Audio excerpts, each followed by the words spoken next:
If you've ever wanted to have such a deep understanding of your landscape that you can go outside and wander over vast terrains and know exactly where you are, where to go to find food, where to go to find water, to have all that information stored up in your head.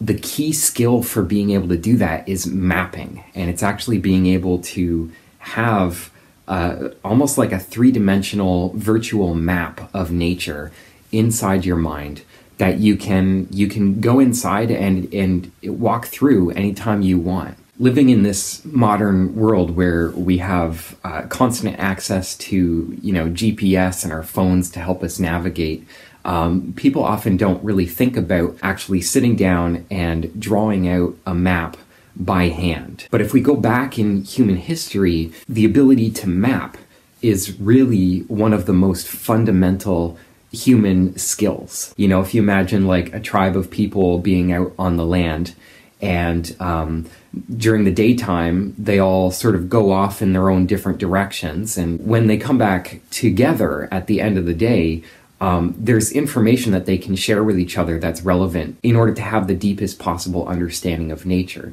So mapping is really designed to work in addition to, and as an aid to storytelling, as an aid to the oral tradition of a people. Even with sticks in like the dirt on the ground, you can just sort of say, okay, here's that big tree. Here's the trail that goes along the ridge. This is where I saw the tracks, and you can just sort of sketch that out. So I am absolutely fascinated by the ability that we have as human beings to expand our awareness and understand nature on a much deeper level. I'm super into like anything that helps me expand my perspective and really understand things in that more primal, ancient kind of way. And mapping is one of the best ways to do that. So today I'd like to share with you some of the things that I've learned about mapping and how you can practice it. And it's actually really, really simple. It's deceptively simple and powerful in terms of how it will help you see nature in a new way. So to demonstrate mapping, I want to actually just share one of my own stories with you, and I'll map it out, and I think you'll see how this works. The very first thing that you need to know if you want to do mapping is that you really have to go outside. That's the first step. I know it sounds crazy to say that, but if you want to do this, the very first step is just to go outside and have an experience in nature that is really going to be grounded in your senses. You want to just sit down and look around and choose some landmarks. So a few of the landmarks that I have here are this big leaf maple tree, the house, there's the edge of the forest, which kind of wraps around. And then trails and roads are often good ones too. So this one has a road that goes along like that. There's a water feature, a little creek that runs on the other side of the road. And there's a trail that goes through the forest back here. If you follow that trail back, there's a pond right here. And that pond has some water flowing out into the back. So the water generally flows in this direction. And there's a shed right here. There are other sheds on the property too, but this one actually plays into the story. So when I would go to my spot, I would walk out the front door and I would walk along this little grassy area and sat at my spot. So you can kind of get the idea, like if you were even somewhat familiar with this place, you can have reference points. So you say, okay, the house is over here. This is that shed that they have. And then there's this big leaf maple tree in the front yard, and I sit right next to this big leaf maple tree. So once you have a few of the key elements here, these elements are always the same. Like the house its position is never going to move. This maple tree is always going to be a good reference point. The shed is always going to be right there. The road. These things are all static elements of the landscape. And so these will pretty much be on every map. Once you have these basic frames of reference, that's really what these landmarks are. They're really just designed to help you know where we are on the landscape, so that if I'm trying to communicate to you something that happened and you weren't there, I can just say, okay, I was sitting right next to the big leaf maple tree, and then we can start to put elements on this map that are not static, things that were only happening on that particular day. So there was a robin making a little call down by this creek here. It was just sort of like a tut, tut, tut. He was tutting away, and it's a sound that I've heard a lot when there are cats in the area. So I was thinking at first that this was like a house cat, probably down by the creek here. And there were various other birds around. But that went on for a while. And I was just sort of sitting there, not really thinking too much about it, because it's pretty common to hear cat alarms. And I was just, just tuning in with the landscape. And all of a sudden, I noticed over here, song sparrow flew up into these bushes and just started freaking out, like making a crazy amount of sound. Flipping his tail, looking around, being super frantic. And this was a little bit more unusual. It's not unusual to hear song sparrows making alarms too if there are cats around. But this was possibly the most freaked out I've ever seen a song sparrow in my entire life. So he was going like that. And then I noticed there was a cat that lived in the house. And this cat went up on top of the shed. So I look over and I see, oh my God, the Tully, the cat, is up on top of the shed. That's kind of interesting. And I could tell that these alarms over here were not for Tully, because Tully was over there. They were for something else. And the next element that was involved, there was a mourning dove was right here and flew off in this direction. So I was waiting to see what would happen, to see if I would actually see anything, because I was looking in this direction.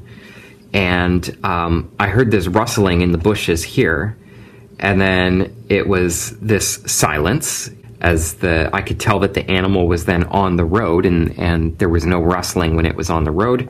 Then in this brush line here, I heard more rustling, and out into this clearing of this alder forest here came a mountain lion.